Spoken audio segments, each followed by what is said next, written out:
ನಮಸ್ಕಾರ. ನಮಸ್ಕಾರ. ಜಯಧ್ವನಿ ಕಾರ್ಯಕ್ರಮಕ್ಕೆ ಸ್ವಾಗತ.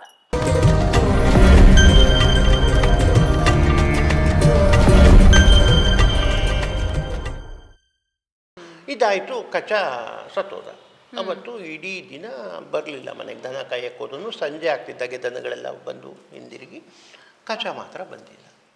ಇವಳು ಹೊರಗಡೆ ಒಳಗಡೆ ಓಡಾಡ್ತಾಳೆ. ಇನ್ನೂ ಕಚಾ ಬಂದಿಲ್ಲ. ಅಷ್ಟು ದೂರ ಹುಡ್ಕೊಂಡು ಹೋಗ್ತಾಳೆ. ಕಾಡಿಗೆ ಹೋಗಿರೋ ಕಚಾ ಬಂದಿಲ್ಲ. ತುಂಬ ನೋವಾಗ್ಬಿಡುತ್ತೆ ಅವಳಿಗೆ. ಹೆದರಿಕೆ ಶುರುವಾಗುತ್ತೆ. ಬಂದ್ಬಿಟ್ಟು ಅಪ್ಪನ ಕೇಳ್ತಾಳೆ. ಪ್ರೀತಿ ಮಾಡ್ತಾಳೆ. ಅಪ್ಪನ ಹತ್ರ ಬಂದು ಕೇಳ್ತಾಳೆ, ಹೀಗೆ ನಾನು ಬೇಕು, ಕಚಾ ಬಂದಿಲ್ಲ. ಗೊತ್ತಾಗುತ್ತೆ ಅಪ್ಪನಿಗೆ ಪ್ರೀತಿ ಮಾಡ್ತೀನಿ. ಬಂದ್ಬಿಟ್ಟು ಬೇಡ್ಕೊತಾಳೆ, ಹೀಗೆ ಕಚಾ ಇಷ್ಟೊತ್ತಾದರೂ ಬರಲಿಲ್ಲ, ಏನಾಗಿದೆ ನೋಡಿ ಅಂತ ಕೇಳ್ಕೊಳ್ತಾಳೆ. ಆವಾಗ ಶುಕ್ರಾಚಾರ್ಯರ ದಿವ್ಯ ದೃಷ್ಟಿಯಲ್ಲಿ ನೋಡಿದಾಗ ಅವ್ರ ದೇಹನ ಕತ್ತರಿಸಿ ಬಿಸಾಕಿರೋದು ಗೊತ್ತು. ಈಗ ಶುಕ್ರಾಚಾರ್ಯರಿಗೆ ಸತ್ತವ್ರನ್ನ ಬದುಕಿಸೋ ಶಕ್ತಿ ಇದೆಯಲ್ಲ, ಮಂತ್ರ ಇದೆಯಲ್ಲ, ಶುಕ್ರಾಚಾರ್ಯರನ್ನ ಬಂದು ಬೇಡ್ಕೊತಾಳೆ. ಶುಕ್ರಾಚಾರ್ಯರು ತಮ್ಮ ಮಂತ್ರ ಶಕ್ತಿಯಿಂದ ಆ ಕಚನನ್ನು ಬದುಕಿಸ್ಕೊಡ್ತಾರೆ. ಯಾವಾಗ ಕಚನನ್ನ ಬದುಕಿಸ್ಕೊಟ್ರು ರಾಕ್ಷಸರಿಗೀಗ ಶುರುವಾಗುತ್ತೆ, ಓ, ನಾವು ಯಾವುದನ್ನು ಬೇಡ ಅಂತಿದ್ವಿ ಅದೇ ಆಗ್ತಾಯಿದೆ. ಕಚಾ ಮತ್ತು ದೇವ್ಯಾನಿ ಮದುವೆ ಆಗಿಬಿಟ್ರೆ ಅಥವಾ ಪ್ರೀತಿ ಮುಂದುವರಿಸಿದ್ರೆ ಶುಕ್ರಾಚಾರ್ಯರು ನಮ್ಮನ್ನು ಬಿಟ್ಟು ಹೋಗ್ತಾರೆ. ನಮಗಿರುವಂತಹ ಈ ದೇವತೆಗಳನ್ನು ಗೆಲ್ಲೋಕ್ಕಿರುವಂಥ ಒಂದೇ ಒಂದು ಶಕ್ತಿ, ಆ ಶಕ್ತಿಗೆ ತೊಂದರೆ ಆಗ್ತದೆ. ಇದಾಗಬಾರ್ದು ಅಂತ ಏನು ಮಾಡ್ತಾರೆ, ಈ ಸರಿ ಇನ್ನೂ ದೊಡ್ಡ ಉಪಾಯ ಮಾಡಿ ದನ ಮೇಯಿಸ್ಲಿಕ್ಕೆ ಹೋದಂಥ ಕಚನನ್ನು ಕೊಲೆ ಮಾಡ್ತಾರೆ. ಕೊಲೆ ಮಾಡಿಬಿಟ್ಟು ಅವನನ್ನು ಸುಡ್ತಾರೆ. ಸುಟ್ಟು ಆ ಬೂದಿಯನ್ನು ಮಧ್ಯದೊಳಗಡೆ ಹಾಕಿ ಕಲಸಿ ತಂದು ಶುಕ್ರಾಚಾರ್ಯರಿಗೆ ಕುಡಿಸ್ಬಿಡ್ತಾರೆ. ಶುಕ್ರಾಚಾರ್ಯರು ಮದ್ಯ ಕುಡಿಯೋಕ್ಕೆ ತುಂಬ ಇಷ್ಟಪಡ್ತಾ ಇರ್ತಾರೆ. ಹಾಗಾಗಿ ರಾಕ್ಷಸರು ಕೊಟ್ಟ ಮಧ್ಯದಲ್ಲಿ ಕಚನ ಬೂದಿ ಇದೆ ಅನ್ನೋದು ಗೊತ್ತಿಲ್ಲದೆ ಕುಡಿದುಬಿಡ್ತಾರೆ. ಮತ್ತೆ ಯಥಾ ಪ್ರಕಾರ ಕಚಾ ಬಂದಿಲ್ಲ ಅಂತ ಹೇಳಿಬಿಟ್ಟು ಅವತ್ತು ರಾತ್ರಿ ದೇವ್ಯಾನಿ ಕತೆ ಶುರು ಮಾಡ್ತಾಳೆ. ಯಾಕೋ ಕಚಾ ಬಂದಿಲ್ಲ ಅಂತ ಪರದಾಡ್ತಿರ್ಬೇಕಾದ್ರೆ ಬಂದು ಮತ್ತೆ ಕೇಳ್ತಾಳೆ, ರಾಕ್ಷಸರು ಏನೋ ಮಾಡಿಬಿಟ್ಟಿದ್ದಾರೆ, ಇನ್ನೂ ಬಂದಿಲ್ಲ ಅಂದಾಗ ದಿವ್ಯ ದೃಷ್ಟಿಯಿಂದ ನೋಡಿದ್ರೆ ಅವನ ಯಾರು ಶುಕ್ರಾಚಾರ್ಯರು ಏನು ಮದ್ಯ ಕುಡಿದಿದ್ದಾರೆ ಅವ್ರ ಹೊಟ್ಟೆ ಒಳಗಡೆ ಕಚದ ಬೂದಿ ಇದೆ. ಈಗ ಬೂದಿಯಿಂದ ಬದುಕಿಸ್ಬಲ್ರು ಮೃತ್ಯು ಸಂಜೀವಿನಿಯಿಂದ, ಆದರೆ ಅವನ್ನ ಹೊಟ್ಟೆ ಒಳಗಡೆ ಇರುವಂಥ ಬೂದಿಯನ್ನು ಮನುಷ್ಯನಾಗಿ ಪರಿವರ್ತಿಸಿದ್ರೆ ಅಥವಾ ಮಂತ್ರಶಕ್ತಿಯಿಂದ ಬದುಕಿಸಿದ್ರೆ ಶುಕ್ರಾಚಾರ್ಯರು ತೀರ್ಕೊಳ್ತಾ ಇರ್ತಾರೆ. ಹೇಗೆ ಈಗೇನು ಮಾಡಬೇಕು ಅಂತ ಗೊತ್ತಾಗಲ್ಲ. ಆದರೆ ಇವಳು ಹಠ ಹಿಡ್ಕೊಂಡು ಕೂತ್ಕೋತಾಳೆ. ಬೇಕೇ ಬೇಕು ನನಗೆ, ಬೇರೆ ದಾರಿನೇ ಇಲ್ಲ, ನೀನು ನನಗೆ ಹೇಳ್ಕೊಡ್ಲೇಬೇಕು, ನನ್ನ ಕಚಾ ಬೇಕೇ ಬೇಕು ಅಂತ ತುಂಬ ದೊಡ್ಡ ಪ್ರಮಾಣದಲ್ಲಿ ತಕರಾರು ತೆಕ್ಕೊತಾಳೆ. ಬೇರೆ ದಾರಿ ಇಲ್ಲದೇ ಮಗಳಿಗೆ ಆ ಮಂತ್ರವನ್ನು ಉಪದೇಶ ಮಾಡ್ತಾರೆ. ಉಪದೇಶ ಮಾಡಿದ್ಮೇಲೆ ಏನು ಹೇಳ್ತಾರೆ ಅಂದರೆ, ಕಚನನ್ನು ನಾನು ಬದುಕಿಸ್ತೀನಿ, ನಾನು ಸತ್ತೋದ್ರೆ ನನ್ನನ್ನು ನೀನು ಬದುಕಿಸು. ಶುಕ್ರಾಚಾರ್ಯರ ಹೊಟ್ಟೆಯನ್ನು ಸೀಳಿಕೊಂಡು ವಾಪಸ್ ಬರ್ತಾನೆ, ಹೊರಗೆ ಬರ್ತಾನೆ. ಈಗ ಅವ್ರು ಸತ್ತೋಗ್ಬಿಟ್ಟಿದ್ದಾರೆ ಶುಕ್ರಾಚಾರ್ಯ. ಹೊಟ್ಟೆ ಸೀಳಿದ್ರೆ ಸತ್ತೋಗ್ತಾರಲ್ಲ, ಅದನ್ನು ಇವ್ರು ಬದುಕಿಸ್ತಾರೆ. ಶುಕ್ರಾಚಾರ್ಯರನ್ನ ದೇವ್ಯಾನಿ ಬದುಕಿಸ್ತಾಳೆ. ಆದರೆ ಸ್ತ್ರೀಗೆ ಮಂತ್ರೋಪದೇಶ ಮಾಡಿದ ಕಾರಣದಿಂದ ಆ ಮಂತ್ರಶಕ್ತಿ ಶುಕ್ರಾಚಾರ್ಯರಿಂದ ಬಿಟ್ಟು ಆದರೆ ಆ ಮಂತ್ರಶಕ್ತಿ ಕಚ್ಚನಿಗಿದೆ. ಹೀಗಿರಬೇಕಾದ್ರೆ ಇದಾದ ಮೇಲೆ ಇವಳು ಹೇಳ್ತಾಳೆ ಕಚ್ಚನ ಹತ್ರ ಬಂದು, ನಾನು ಇನ್ನಿಲ್ಲಿರೋದು ಬೇಡ, ರಾಕ್ಷಸರು ತುಂಬ ಕೆಟ್ಟವರು, ತುಂಬ ದುಷ್ಟರು, ನನ್ನನ್ನು ಮದುವೆ ಮಾಡಿಕೊಂಡು ದೇವಲೋಕಕ್ಕೆ ಕರ್ಕೊಂಡು ಹೊರಟೋಗು, ನಾವಿಬ್ಬರು ಇನ್ನು ಮುಂದೆ ಚೆನ್ನಾಗಿರೋಣ ಅಂತ ಕೇಳ್ತಾಳೆ. ಯಾಕೆಂದರೆ ತುಂಬ ಪ್ರೀತಿ ಮಾಡ್ತಿದ್ದಾಳೆ. ಅದೇ ಕಾರಣ ಒಡ್ಡಿ ಅವನ್ನ ಬದುಕಿಸ್ಕೊಂಡಿದ್ದಾಳೆ ಕೂಡ.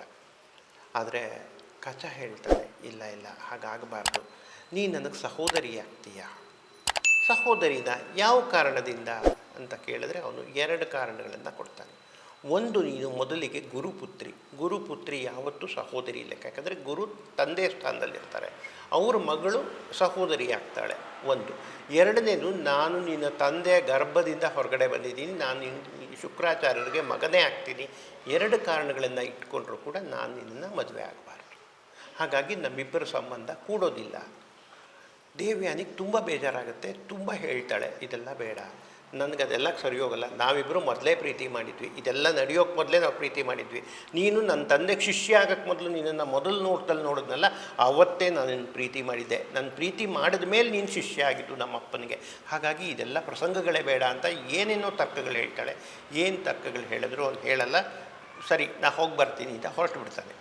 ದೇವ್ಯಾನಿಗೆ ತುಂಬ ಸಿಟ್ಟು ಬರುತ್ತೆ. ಅವಳು ಒಂದು ಶಾಪ ಕೊಡ್ತಾಳೆ, ನೀನು ಏನು ನಮ್ಮ ಅಪ್ಪನ ಹತ್ರ ಮೃತ ಸಂಜೀವಿನಿ ವಿದ್ಯೆ ಕಲ್ತಿದ್ದೆ, ಇದು ನಷ್ಟ ಆಗೋಗಲಿ ಅಂತ ಶಾಪ ಕೊಡ್ತಾನೆ. ಅವನು ಕೂಡ ಪ್ರತಿಶಾಪ ಕೊಡ್ತಾನೆ, ನೀನು ರಾಕ್ಷಸ ಗುಣನ ಹೊಂದಿದೆಯಾ, ಮನುಷ್ಯ ಅಂಥದ್ದು ರಾಕ್ಷಸ ಗುಣದ ಜೊತೆ ಇದ್ದು ನೀನು ರಾಕ್ಷಸಿ ಬುದ್ಧಿನೇ ಪಡ್ಕೊಂಡಿದ್ಯಾ, ಹಾಗಾಗಿ ನೀನು ಕ್ಷತ್ರಿಯರನ್ನು ಮದುವೆ ಮಾಡ್ಕೋ ಅಂತ ಹೇಳಿಬಿಟ್ಟು ಶಾಪ ಕೊಟ್ಟು ಹೊರಟೋಕೆ. ಅಂದರೆ ಬ್ರಾಹ್ಮಣರು ಯಾರು ನಿನ್ನನ್ನು ಮದುವೆ ಆಗದಿರಲಿ, ನಿನ್ನ ಕ್ಷತ್ರಿಯರ ಗಂಡನೇ ಸಿಕ್ಕಲಿ ಅಂತ ಹೇಳ್ಬಿಟ್ಟು ಅವಳು ಹೊರಟೋಗ್ತಾಳೆ. ಹೀಗೆ ಇಬ್ಬರು ಒಬ್ರಿಗೊಬ್ಬರು ಶಾಪ ಕೊಟ್ಟು ಬಿಡುಗಡೆ ಮಾಡ್ಕೊಂಡಿದ್ದಾರೆ. ಕಚ ಇಲ್ಲಿಗೆ ಬರುವಾಗ ಒಂದು ಪ್ರಸಂಗ ನಡೆದಿರ್ತದೆ. ದೇವತೆಗಳು ಮತ್ತು ದಾನವರ ನಡುವೆ ನಡೀತಿದ್ದ ಯುದ್ಧಕ್ಕೆ ಒಂದು ವಿರಾಮ ಸಿಕ್ಕಿರುತ್ತೆ. ಆ ವಿರಾಮದ ಸಂದರ್ಭದಲ್ಲೇ ಕಚ ಇಲ್ಲಿಗೆ ಬಂದಿತ್ತು.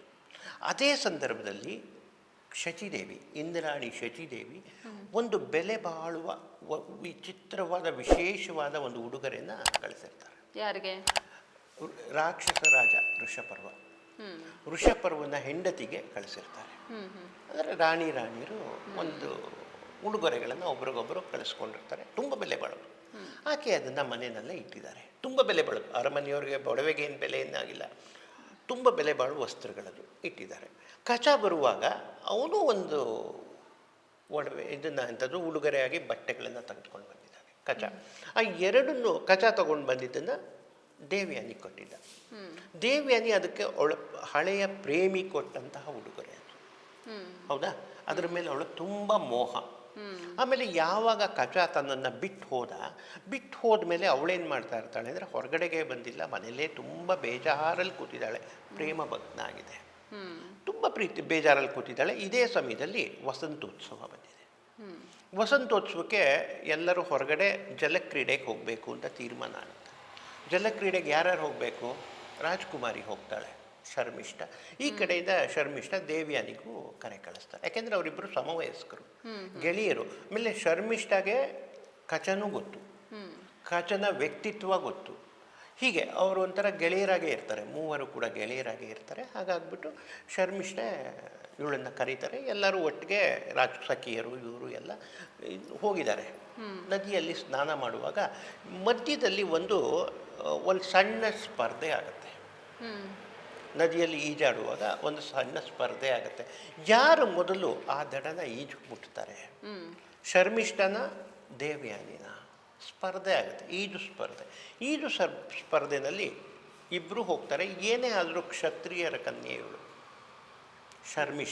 ಶರ್ಮಿಷ್ಠ ಮೊದಲು ಗೆದ್ದು ಬರ್ತಾಳೆ. ಗೆದ್ದು ಬಂದರೆ ಅವರಮ್ಮ ಹೇಳಿರ್ತಾಳೆ ಹಿಂದಿನ ದಿವಸ ರಾತ್ರಿ, ನೋಡಮ್ಮ ನಿನಗೆ ಇದರಲ್ಲಿ ಶಚಿದೇವಿ ಕಳಿಸಿದ್ಲಲ್ಲ, ಆ ಬಟ್ಟೆಯನ್ನು ಇಟ್ಟಿದ್ದೀನಿ, ಅದನ್ನು ಹಾಕು ಅಂತ ಹೇಳಿರ್ತಾಳೆ. ಶಚಿದೇವಿ ಕೊಟ್ಟರು ಬಟ್ಟೆ ಇಟ್ಟಿರ್ತೀನಿ, ನಾಳೆ ವಸಂತೋತ್ಸವಕ್ಕೆ ನೀನು ಅದನ್ನೇ ಧರಿಸ್ಕೋ ಅಂತ ಹೇಳಿರ್ತಾಳೆ. ಹಾಗಾಗ್ಬಿಟ್ಟು ಇವಳು ಬರ್ತಾಳೆ. ಅವಳು ರಾಜ್ಕುಮಾರಿ. ಅವಳಿಗೆ ಆ ವಸ್ತ್ರ ಯಾವುದು, ಅದರ ರೂಪ ಹೇಗಿತ್ತು, ಅದು ಯಾವ ಬಣ್ಣ ಏನೂ ಗೊತ್ತಿಲ್ಲ ಪಾಪ. ಯಾರೋ ಸಖಿ ಕೊಟ್ಟಿದ್ದು ಹಾಕೋತಾಳೆ. ಅಲ್ಲೊಬ್ಬಳು ಸಖಿನ ಕೂರಿಸಿರ್ತಾಳೆ, ಅವಳು ಸ್ವಲ್ಪ ಪೆದ್ದಿ ಅಂತೆ. ಅವಳು ಕೂತಿರ್ತಾಳೆ, ಅವಳು ಎತ್ತು ಬಿಟ್ಟು ಬಟ್ಟೆ ಕೊಡಬೇಕು. ಅವಳೇನು ಮಾಡ್ತಾಳೆ, ಇಬ್ಬರು ಬಟ್ಟೆಗಳು ಇದೆ. ಒಂದು ಕಡೆ ದೇವ್ಯಾನಿಗೆ ಕಚ ಕೊಟ್ಟಿರೋ ಬಟ್ಟೆಗಳನ್ನ ಅವಳು ತಂದು ಇಟ್ಕೊಂಡಿದ್ದಾಳೆ, ಇಂದ್ರಾಣಿ ಕೊಟ್ಟಿರೋ ಬಟ್ಟೆನ ಇವಳಿಗೆ ಕಳಿಸಿದ್ದಾರೆ. ಯಾವ ಬಟ್ಟೆ ಅಂತ ಗೊತ್ತಿಲ್ಲ. ಅವಳೇನು ಮಾಡ್ತಾಳೆ, ಪೆದ್ದಿ ಸಖಿ ಏನು ಮಾಡ್ತಾಳೆ, ಕಚ ದೇವ್ಯಾನಿಗೆ ತಂದು ಕೊಟ್ಟಂತಹ ವಸ್ತ್ರ ಏನಿತ್ತು ಅದನ್ನು ಎತ್ತಿ ಶರ್ಮಿಷ್ಠೆಗೆ ಕೊಟ್ಬಿಡ್ತಾಳೆ. ಶರ್ಮಿಷ್ಠೆ ಹಿಂದ್ಲಿಂದ ಈಜ್ಕೊಂಡು ಸೋತ್ಕೊಂಡೇ ಬರ್ತಾಳೆ. ಸೋತು ಬಂದಿದ್ದ ಕಾರಣದಿಂದ ಅಷ್ಟೊತ್ತಾಗಲೇ ಸಖಿಯರೆಲ್ಲ ಅವಳನ್ನು ಗೇಲಿ ಮಾಡ್ತಾ ಇದ್ದಾರೆ. ಗೇಲಿ ಮಾಡ್ತಿರೋ ಸಂದರ್ಭದಲ್ಲಿ ಮೇಲೆ ಬರ್ತಾಳೆ. ನೋಡಿದ್ರೆ ಇವಳಿಗೆ ಕಚ ಕೊಟ್ಟಿರುವಂತಹ ವಸ್ತ್ರಗಳೇನಿದೆ ಆ ವಸ್ತ್ರಗಳನ್ನು ಶರ್ಮಿಷ್ಠೆ ಹಾಕ್ಕೊಂಡಿರ್ತಾಳೆ. ಈಗ ದೇವ್ಯಾನಿಗೆ ತಡ್ಕೊಳಕ್ಕಾಗಲ್ಲ. ಇಲ್ಲಿ ಎರಡು, ಒಂದು ಈಗಾಗಲೇ ಸಖಿಯರು ಅವಳನ್ನು ರೇಗಿಸಿಟ್ಟಿದ್ರು. ಎರಡನೇ ಹಂತಕ್ಕೆ ಬಂದಾಗ ಕಚ ಪ್ರೀತಿಯಿಂದ ಕೊಟ್ಟ, ಪ್ರೇಮ ಭಗ್ನ ಆಗಿರ್ಬೋದು, ಆದರೆ ಅವಳ ಎದೆಯಲ್ಲಿ ಪ್ರೀತಿ ಇರುತ್ತೆ. ಕಚ ಕೊಟ್ಟಂತಹ ಬಟ್ಟೆ ಇವತ್ತು ಇಲ್ಲದಾಗ ಹೋಗಿದೆ. ಅದನ್ನು ತೊಗೊಂಡು ಶರ್ಮಿಷ್ಠ ಹಾಕ್ಕೊಬಿಟ್ಟಿದ್ದಾಳೆ. ಎಷ್ಟು ದಿವಸದಿಂದ ಕಾದಿರಿಸಿ ಇಟ್ಟಿದ್ದಂತಹ ಬಟ್ಟೆ ಶರ್ಮಿಷ್ಠ ಹಾಕೋತಾ ಇದ್ದಾಳೆ. ಹಾಗಾಗ್ಬಿಟ್ಟು ಇವಳಿಗೆ ತಡೆಯೋಕ್ಕಾಗಲ್ಲ. ಆ ಬಟ್ಟೆಯನ್ನು ಕಿತ್ಕೊಳ್ಳೋಕ್ಕೆ ಹೋಗ್ತಾಳೆ ದೇವ್ಯಾನಿ. ಇದು ನನ್ನ ಬಟ್ಟೆ, ನನ್ನ ಕಚ ಕೊಟ್ಟಿದ್ದ ಬಟ್ಟೆ ಅಂತ ಕಿತ್ಕೊಳ್ಳೋಕೆ ಹೋಗ್ತಾಳೆ. ಶುಕ್ರಾಚಾರ್ಯರ ಮಗಳು ಇವಳು, ರಾಜನ ಮಗಳು ಜೊತೆ ಇಬ್ರು ಒಂದು ಬಟ್ಟೆಗೋಸ್ಕರ ಹೊಡೆದಾಡೋದು ಅದೆಷ್ಟು ಮತ್ಸರ ಅಲ್ವಾ? ನೀವೊಬ್ಬ ಹೆಣ್ಣಾಗಿ ಇಲ್ಲಿ ಅಂತರಂಗದ ಕುರಿತು ಯೋಚನೆ ಮಾಡಬೇಕಾಗತ್ತೆ. ಇದು ಬಟ್ಟೆ ಸಾಮಾನ್ಯವಾದ್ದೇ. ಶುಕ್ರಾಚಾರ್ಯರ ಮನಸ್ಸು ಮಾಡಿದ್ರೆ ಎಂತಹ ಬಟ್ಟೆಯನ್ನು ಬೇಕಾದರೂ ಕ್ಷಣ ಮಾತ್ರದಲ್ಲಿ ಸೃಷ್ಟಿ ಮಾಡಿ ಕೊಡಬಲ್ಲರು. ಯಾಕೆಂದ್ರೆ ಸತ್ತವ್ರನ್ನೇ ಬದುಕಿಸುವಂತಹ ಶಕ್ತಿ ಇರೋವಂಥವ್ರು. ಮನಸ್ಸು ಮಾಡಿದ್ರೆ ಯಾವ ದೇವತೆಯನ್ನು ಬೇಕಾದರೂ ಕರೆದು ಇಲ್ಲಿ ಅವಳ ಸೇವೆಗೆ ಹಚ್ಚಬಹುದು, ಅಷ್ಟು ಶಕ್ತಿ ಇದೆ ಅವರಿಗೆ. ಹಾಗಾಗಿ ಬಟ್ಟೆ ವಿಷಯನೇ ಅಲ್ಲ. ಮತ್ತು ರಾಕ್ಷಸ ರಾಜ್ಯ, ಅದರ ರಾಜ ಬಂದು ಋಷಪರ್ವನ ಮಗಳು ಶರ್ಮಿಷ್ಠೆಗೆ ಬಟ್ಟೆ ಕೊಡ್ತೇನಾ, ಅವಳಿಗೆ ಯಾವ ಬಟ್ಟೆ ಬೇಕಾದ್ರೂ ತೊಗೋಬೋದು, ಹಾಕೋಬೋದು, ಏನು ಬೇಕಾದ್ರೂ. ಅಂದರೆ ಇಲ್ಲಿ ಬಟ್ಟೆ ವಿಷಯ ಆಗೋದೇ ಇಲ್ಲ. ಆ ಬಟ್ಟೆ ಹಿಂದಿರುವಂತಹ ವಿಷಯ ಇದೆಯಲ್ಲ, ರಹಸ್ಯ ಇದೆ ಅಥವಾ ವಿಚಾರ ಇದೆಯಲ್ಲ, ಅದು ನಿಮಗೆ ಪ್ರಸ್ತುತ ಆಗ್ತದೆ. ಇಲ್ಲೇನಾಗಿದೆ, ದೇವ್ಯಾನಿಗೆ ಆ ಬಟ್ಟೆ ತಂದು ಕೊಟ್ಟಿದ್ಯಾರು? ಕಚ. ಆಮೇಲೆ ಕಚನ ಮೊದಲ ಪ್ರೇಮದ ಕಾಣಿಕೆ ಅವಳ ಪ್ರಕಾರ. ಅದು ಪ್ರೇಮದ ಕಾಣಿಕೆ ಅಲ್ಲ, ಆದರೆ ಅದು ಪ್ರೇಮದ ಕಾಣಿಕೆ, ಅವಳ ಭಾವನೆಗೆ ಅದು ಪ್ರೇಮದ ಕಾಣಿಕೆ. ಹಾಗಾಗಿ ಆ ಬಟ್ಟೆ ಬಗ್ಗೆ ಅವಳಿಗೊಂದು ಮೋಹ. ಆಮೇಲೆ ಯಾವಾಗ ಮದುವೆ ಮುರಿದೋಯ್ತು ಅಥವಾ ಪ್ರೇಮ ಭಗ್ನವಾಯಿತು, ಅದಾದಮೇಲೆ ಅವಳಿಗಿದ್ದಿದ್ದು ಒಂದೇ ಒಂದು ಕಚ ಕೊಟ್ಟಿರೋ ಬಟ್ಟೆ ಅಷ್ಟೇ. ಅದನ್ನು ನೋಡಿ ಅವಳು ತೃಪ್ತಿ ಪಟ್ಕೊಳ್ಳೋದು ಅನ್ನೋಕ್ಕಿಂತ ಅದನ್ನು ನೋಡ್ಕೊಂಡು ವಿರಹ ಹೆಚ್ಚಿಸ್ಕೋತಾ ಇದ್ಲ, ಗೊತ್ತಿಲ್ಲ. ಒಟ್ಟು ಅವಳಿಗದು ಆ ಬಟ್ಟೆ ಮೇಲೆ ಮೋಹ ಜಾಸ್ತಿ. ಆಮೇಲೆ ಇನ್ನೊಂದಿತ್ತು, ನನಗೆ ಪ್ರೇಮ ಭಗ್ನ ಆಗಿದೆ. ಇದು ಶರ್ಮಿಷ್ಠೆಗೆ ಗೊತ್ತಾಗಿದೆ. ನಾನು ಮೊದಲೇ ಹೇಳಿದೆ, ಅವರಿಬ್ಬರ ಮಧ್ಯೆ ಒಂದೇ ಕಡೆ ಬೆಳೆದರೂ ಕೂಡ ಅವರಿಬ್ಬರ ಮಧ್ಯೆ ಸಿಕ್ಕಾಪಟ್ಟೆ ಒಳಗಡೆಯಿಂದ ದ್ವೇಷ ಇದೆ, ಮತ್ಸರ ಇದೆ. ಹೇಗೆ ಮತ್ಸರ ಅಂದರೆ, ಅವಳು ರಾಜನ ಮಗಳು, ನನ್ನ ಯಾಚಕನ ಮಗಳು ನೀನು, ನಮ್ಮಪ್ಪನ ಯಾಚಕನ ಮಗಳು ನೀನು ಅಂತ ಹೇಳ್ತೀವಿ. ನಮ್ಮಪ್ಪನ ಹತ್ರ ಬಂದು ನಿಮ್ಮಪ್ಪ ಯಾಚನೆ ಮಾಡ್ತಾನೆ ಅಂತ ಮಕ್ಕಳು ಜಗಳ ಆಡ್ಕೊಳ್ತಾರೆ. ಇವಳು ಶರ್ಮಿಷ್ಠೆ ಹೇಳಿದ್ರೆ, ದೇವ್ಯಾನಿ ಹೇಳ್ತಾಳೆ, ನಮ್ಮಿಂದನೇ ರಾಕ್ಷಸ ರಾಜ್ಯ ಉಳಿದಿರೋದು, ನಮ್ಮ ಅಪ್ಪನ ಕಾರಣದಿಂದ ರಾಕ್ಷಸ ರಾಜ್ಯ ಉಳಿದಿದೆ. ಹೀಗೆ ಇವರಿಬ್ಬರ ಮಧ್ಯೆ ಒಂಥರ ಶೀತಲ ಸಮರ ಇದೆ. ಇಬ್ಬರು ಕಿತ್ತಾಡ್ಕೊಂಡೇ ಇದ್ದಾರೆ. ಆ ಶೀತಲ ಸಮರ ಅವರಿಬ್ಬರ ಮಧ್ಯೆ ಚಿಕ್ಕ ವಯಸ್ಸಿನಿಂದಲೂ ಇದ್ದೇ ಇತ್ತು. ಹಾಗಾಗ್ಬಿಟ್ಟು ಇಲ್ಲೇನಾಗ್ಬಿಟ್ಟಿದೆ, ಕಚ ತಂದುಕೊಟ್ಟಿರೋ ಬಟ್ಟೆಗಿಂತ ಮುಖ್ಯವಾಗಿ ಕಚನ ಪ್ರೀತಿ ನಷ್ಟ ಆಗಿತ್ತಲ್ಲ, ಅದರಿಂದ ನಾನು ಅವಳಿಗಿಂತ ಕಮ್ಮಿ ಆಗ್ತಾ ಇದ್ದೀನಿ. ಅದನ್ನು ಅವಳಿಗೆ ತಡ್ಕೊಳಕ್ಕಾಗ್ತಿಲ್ಲ. ಅವಳಿಗಿಂತ ನಾನು ಯಾತ್ರಲ್ಲೂ ಕಮ್ಮಿ ಆಗಬಾರ್ದು ಅನ್ನೋ ಹಮ್ಮಿದೆಯಲ್ಲ, ಆ ಹಮ್ಮು ಇಲ್ಲಿ ತೊಂದರೆ ಕೊಡ್ತಾರೆ. ಅದು ಒಂದೇ ವಯಸ್ಸಿನವರು. ಮತ್ತು ಅವರಿಬ್ಬರ ಮಧ್ಯೆ ಒಂದು ಸ್ಪರ್ಧೆ ಪ್ರತಿದಿನವೂ ಇರ್ತಿತ್ತು. ಏನೋ ಒಂದು ಕಾರಣಕ್ಕೆ ಹಾಕ್ಕೊಂಡಿರೋ ಬಟ್ಟೆಯಿಂದ ಹಿಡಿದು ಪ್ರತಿಯೊಂದಕ್ಕೂ ಒಂದು ಸ್ಪರ್ಧೆ ಇದ್ದೇ. ನೋಟದಲ್ಲೇ ಒಂದು. ಆಮೇಲೆ ಇನ್ನೊಂದನ್ನ ಯೋಚನೆ ಮಾಡಬೇಕು, ದೇವ್ಯಾನಿ ತುಂಬ ಸುಂದರಿ, ಶರ್ಮಿಷ್ಠ ಸಾಧಾರಣವಾದ ರೂಪದವಳು. ಆದರೆ ಎಲ್ಲರೂ ಶರ್ಮಿಷ್ಠೆನ ಓಲೈಸ್ತಾ ಇರ್ತಾರೆ. ಯಾಕೆ ಅಂದರೆ ರಾಜನ ಮಗಳು. ಅದು ದೇವ್ಯಾನಿಗೆ ಯಾವಾಗಲೂ ಕುಗ್ತಾ ಇರುತ್ತೆ. ನಾನು ಇಷ್ಟೊಂದು ಸುಂದರಿ ಆದರೂ ನನಗಿಂತ ಅವಳನ್ನು ಓಲೈಸ್ತಾರೆ. ಅವಳು ಯಾವುದೋ ಒಂದು ಬಟ್ಟೆ ಹಾಕೊಂಡ್ರೆ ಎಲ್ಲರೂ ಹೊಗಳ್ತಾರೆ, ನನ್ನನ್ನು ಗಮನಿಸೋದಿಲ್ಲ. ಇದು ಮೊದಲಿಂದ ಬಂದಿರುತ್ತೆ. ಈ ಸಂದರ್ಭ ಬಂದಾಗ ಆ ಬಟ್ಟೆ ಹಾಕೊಂಡ್ಬಿಟ್ಟಿದ್ದಾಳೆ, ಆ ಬಟ್ಟೆಯನ್ನು ಕಿತ್ಕೊಳ್ಬೇಕು. ಕಿತ್ಕೊಳ್ಳೋ ಕಾರಣಕ್ಕೋಸ್ಕರ ಇಬ್ಬರು ಏನು ಮಾಡ್ತಾರೆ ಅಂದರೆ ಜಗ್ಗಾಡ್ತಾ ಹೋಗ್ತಾರೆ. ಜಗ್ಗಾಡ್ತಿರುವಾಗ ಆ ಜಗ್ಗಾಟದಲ್ಲಿ ಇವಳು ಏನಾಗಿದೆ, ಯಾರನ್ನು ತಳ್ಳಿದ್ರು ಯಾರು ತಳ್ಳಿಲ್ಲ ಹೇಳೋಕ್ಕಾಗಲ್ಲ. ದೇವ್ಯಾನಿ ಬಾವಿಗೆ ಬಿದ್ಲು. ಪರಿಣಾಮ ದೇವ್ಯಾನಿ ಬಾವಿಗೆ ಬಿದ್ಲು. ದೇವ್ಯಾನಿ ಒಂದು ಪಾಳು ಬಾವಿಗೆ ಬಿದ್ದಾಗ ಅವಳನ್ನು ರಕ್ಷಿಸಬೇಕಾಗಿರುತ್ತೆ, ಆದರೆ ರಕ್ಷಣೆ ಮಾಡೋದಿಲ್ಲ. ಶರ್ಮಿಷ್ಠ ಹೆದರಿಕೆ ಆಗುತ್ತೆ. ಅವಳು ಶರ್ಮಿಷ್ಠ ನಿಜವಾಗ್ಲೂ ತುಂಬ ಒಳ್ಳೆ ಹುಡುಗಿ, ಇವಳ ಥರ ಅಹಂಕಾರಿ ಅಲ್ಲ. ಆದರೆ ಶರ್ಮಿಷ್ಠ ಏನು ಮಾಡ್ತಾಳೆ, ಹೆದರ್ಕೊಂಡು ಅರಮನೆಗೆ ಓಡೋಗ್ಬಿಡ್ತಾಳೆ. ಅಲ್ಲಿ ಹೋಗ್ಬಿಟ್ಟು ರಾಜನಿಗೆ ತನ್ನ ತಂದೆನ ಕರ್ಕೊಂಡು ಬರ್ತೀನಿ ಅಂತ ಹೋಗ್ತಾಳೆ. ಹಾಗೆ ಹೋದಾಗ ಏನಾಗುತ್ತೆ, ಇವಳು ಇಲ್ಲಿ ಒಳಗಡೆ ನರಳುತ್ತಾ ಇದ್ದಾಳೆ, ಮೇಲೆ ಬರೋಕ್ಕಾಗ್ದೇನೆ ಬಾವಿಯೊಳಗಡೆ ನರಳುತ್ತಾ ಇದ್ದಾಳೆ. ಆ ಸಂದರ್ಭದಲ್ಲಿ ಯಯಾತಿ ಬಂದಿದ್ದಾರೆ. ಇಬ್ಬರಿಗೂ ನಾನು ಆಗಲೇ ಹೇಳಿದಾಗೆ ಪಾಣಿಗ್ರಹಣ ಆಗೋಗಿದೆ. ನಡಿ ಹೋಗೋಣ ಅಂತಾಳೆ. ಇನ್ನೇನು ಹೊರಡಬೇಕು. ಆ ಸಮಯದಲ್ಲಿ ವೃಷಪರ್ವ, ಶುಕ್ರಾಚಾರ್ಯರು ಮತ್ತು ಶರ್ಮಿಷ್ಠ ಇವರು ಅಲ್ಲಿಂದ ಬರ್ತಾರೆ. ಎಲ್ಲರೂ ಪರಿವಾರ ಎಲ್ಲ ಬರ್ತಾರೆ.